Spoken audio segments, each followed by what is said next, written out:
الدين النصيحة قلنا لمن قال لله ولكتابه ولرسوله ولأئمة المسلمين وعامتهم. بسم الله والhamdu lillah wassalat wassalam ala nabiyyina Muhammad amma ba'd. Mon très cher frère, ma très chère sœur, si tu possèdes un commerce ou as comme objectif dans ta vie de commercer, écoute cette recommandation du prophète sallallahu alayhi wa sallam.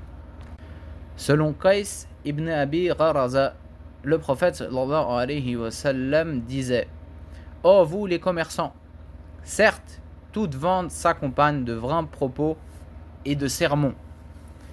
Ajoutez-y, ou plutôt purifiez-vous de ces choses-là par l'aumône.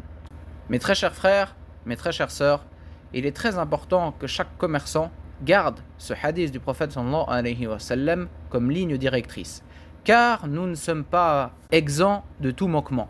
Et lorsque nous commerçons, nous allons forcément faire un certain nombre de choses qui seront des manquements. Quelle est la solution qui nous a été donnée par le prophète sallallahu alayhi wa sallam? C'est de faire de l'aumône.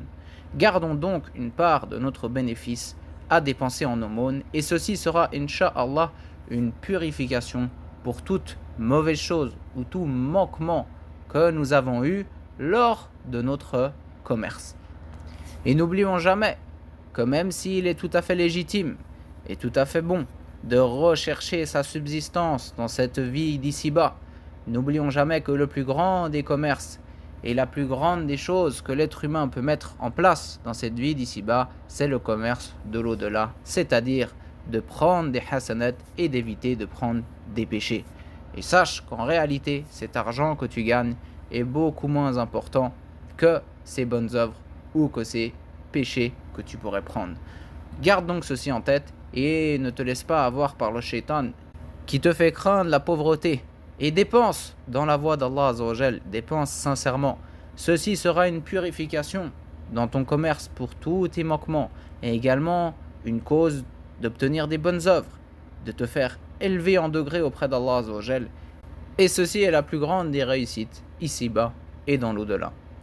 Qu'Allah Azza wa Jal nous facilite à tous. Wallahu a'lam. Wa sallallahu ala nabiyyina Muhammad. Walhamdulillahi rabbil alamin.